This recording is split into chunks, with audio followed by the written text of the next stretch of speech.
Linda dhe Spencer nuk shkonin mirë me njëri tjetrin as kur ishin të vegjël, kështu që pa kënaqësia e tyre zgjati për vite dhe madje për dekada.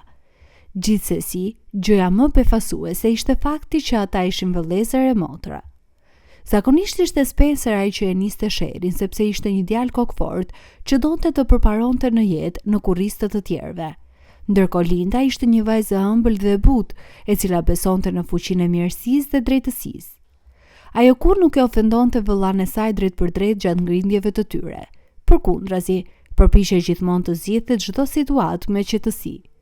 Kështu që, ndërsa priste ardhjen e Spencerit atë ditë, Linda i dha vetes urdhrin mendor për të shmangur një zënk me të, me çdo kusht. Por më tepër, arsyeja e takimit të tyre ishte shumë e trisht, dhe për këtë arsye Linda nuk mund t'i përmbante lotët. E vërteta ishte se nëna e tyre kishte vdekur 2 javë më parë. Ajo luftoi me kancerin për disa vite. Fatkeqësisht, sëmundja doli të ishte më e fortë se Pamela Roberts dhe gruaja ndorroi jetë 2 ditë para ditëlindjes së saj. Jeta personale e Pamelës nuk ishte qenë e mirë, dhe ajo detyrua të rriste fëmijët e saj krejt e vetme. Spencer nuk dinte pothuajse asgjë për baban e tyre, pasi nëna e ndjer përpiqej të shmangte bisedat rreth tij në çdo moment. Kur Pamela u diagnostikua me kancer, Spencer tashmë jetonte në një qytet tjetër, kështu që Linda ishte ajo që mori përsipër përgjegjësitë për kujdesin dhe trajtimin e nënës së tyre. Por gruaja kur nuk u ankua dhe përkujdesi nënën e saj me dashuri dhe përkushtim. Ndërkohë, Spencer thjesht nuk kishte kohë për asnjëra nga këto, pasi ai zhvendosej vazhdimisht nga një vend në tjetrin, i pa të qëndronte në një qytet për më shumë se 2 vjet. Spencer gjithmonë tërhiqej nga paratë e mëdha, të cilat sipas tij mund të fitoheshin vetëm në qytet. Megjithatë, ai dukej se kishte harruar faktin se vetë qyteti nuk mund t'i jepte asgjë. Ishte ai që duhet të punonte për të arritur diçka në jetë. Linda ishte mësuar me sjelljet e çuditshme të vëllait të saj dhe përpiqej të mos i kushtonte vëmendje. Gjithmonë ishte një mister për të se si Spencer kishte arritur të krijonte një familje me stilin e tij të jetës. Kur nëna e tyre vdiq, Linda ishte ajo që u mor me të gjitha përgatitjet për funeralin dhe organizoi meshën përkujtimore. Ndërkohë, Spencer as nuk gjeti kohën për të ardhur dhe për t'i thënë lam të mirë të ëmës. Dhe tani 2 javë më vonë, telefonoi motrën dhe organizoi një vizitë. Sigurisht, Linda e dyshonte se çfarë donte të diskutonte vëllai i saj, por përpoq të mos përqendrohej në këtë gjë, për të mos prishur gjendjen e saj shpirtërore. E vetmja gjë që interesonte Spencerit ishte trashëgimia që Pamela Roberts kishte lënë për fëmijët e saj. Kjo ishte edhe dallimi më i madh mes të dyve. Ndërsa Spencer po përgatitej për një plan për të vënë dorë mbi shtëpinë e nënës së tyre, Linda vajtonte humbjen e saj. E reja do të ishte e gatshme të jepte çdo qindark që kishte, vetëm që nëna e saj të mund të jetonte përsëri. Asnjë trashëgimi nuk mund ta ndryshonte mendjen e saj. Por Spencer nuk ndante të njëjtin mendim me të. Në fakt, e vetmja arsye pse donte ta takonte motrën e tij ishte që të sqaronte çështjen e trashëgimisë dhe të merrte shtëpinë sa më shpejt të ishte mundur. "Përshëndetje Spencer, është mirë të shoh", i tha Linda me buzëqeshje. Spencer i hodhi një buzëqeshje të shtirur dhe murmuriti diçka të pakuptueshme në përgjigje. E vërteta ishte se ai kishte ardhur në qytet 2 ditë më parë për të rregulluar disa dokumente interesante, të cilat mund ta ndryshonin të gjithë situatën. Ai e dinte që Linda ishte beqare dhe sipas tij, ajo nuk kishte ndonjë nevojë për shtëpinë. Në fakt, as ai vetë nuk donte ta mbante shtëpinë. Gjithçka që interesonte ishte paradhja që mund të merrte nga shitja e saj. Ishte një fakt i njohur që prona e Pamela Roberts ndodhej në një zonë të favorshme për ndërtimin e një vile buzëllumit. Shumë njerëz i kishin bërë Lindës oferta për blerjen e saj, por ajo i kishte refuzuar të gjitha. Ajo e donte shtëpinë si një kujtim nga nëna e saj, e cila kishte bërë gjithçka për të siguruar që fëmijët të kishin një çatim mbi kokë. Ndërsa për Spencerin, gjithçka kishte të bënte me paratë. I riu foli gjatë gjithë rrugës vetëm për trashëgimin. Nuk e pyeti motrën e tij as se si po ndihej. Fillimisht, Linda nuk i kushtoi shumë vëmendje komenteve të tij dhe mendoi se ai nuk do të bënte gjë tjetër veçse të fliste. Por kur Spencer sugjeroi të shkonin te një avokat, zemra e Lindës u drodh. Mendova se do të shkonim në Varreza për të vizituar varrin e mamas, përshpëriti ajo me lot në sy. Duhet të merremi me biznesin më parë, pastaj me gjithçka tjetër, u përgjigj Spencer me qetësi. Vetëm në zyrën e avokatit, Linda kuptoi se vëllai e kishte mashtruar. Askush nuk e dinte se si kishte arritur ta bënte, por ishte e qartë që Spencer kishte falsifikuar dokumentet.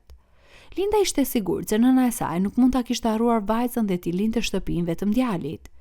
Duke qenë se ajo kishte qenë pranë së ëmës në momentin e fundit të jetës, duke i mbajtur dorën dhe duke i lexuar një lutje, nuk mund të besonte se nëna e saj thjesht e kishte lënë jashtë testamentit.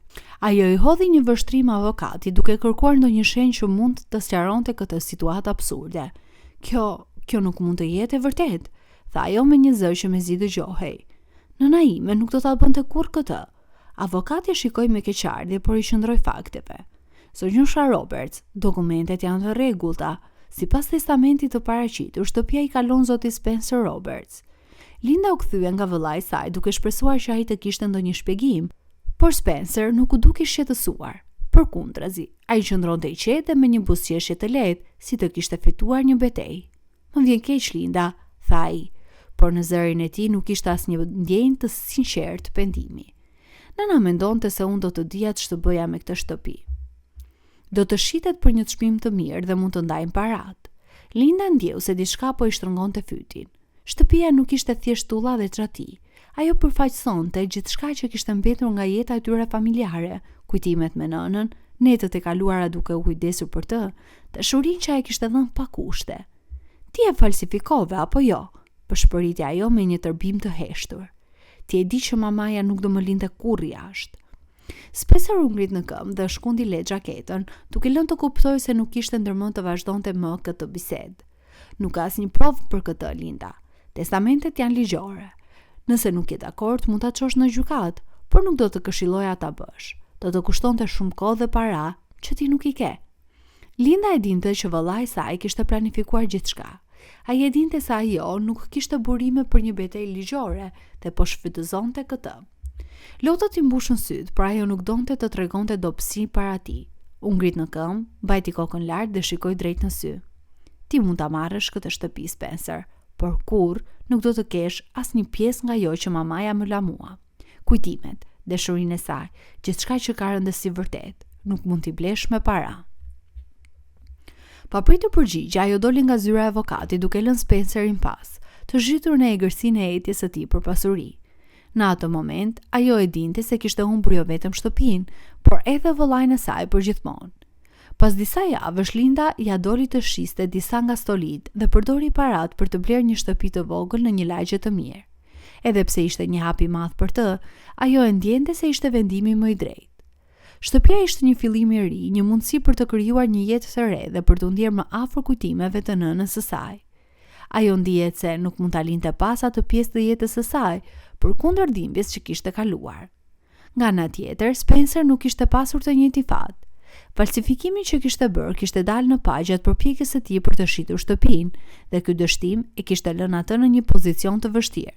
Ai nuk ishte pronar i lishëm i shtëpisë dhe nuk mund ta shiste pa pëlqimin e Lindës, që tani refuzonte të bashkëpunonte me të.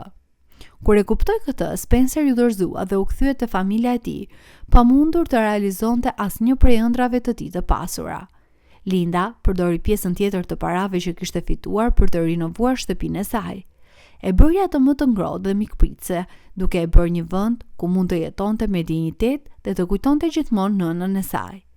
Shtëpia do të qëndronte aty për shumë vite të tjera, duke i kujtuar të gjithëve se Pamela Roberts kishte punuar me gjithë fuqinë e saj për të siguruar që fëmijët e saj të kishin një strem mbi kokë, dhe kur ajo vetë kishte humbur shumë në jetën e saj. Linda ishte në paqe me vendimin që kishte marrë. Nuk ishte pasuria materiale që kishte rëndësi për të, por kujtimet dhe dashuria që kishte marrë nga nëna e saj. Ndërsa Spencer, i mposhtur nga dështimi i tij, mund të kishte fituar një shtëpi, por kishte humbur gjithçka që kishte të vërtetë dhe të rëndësishme.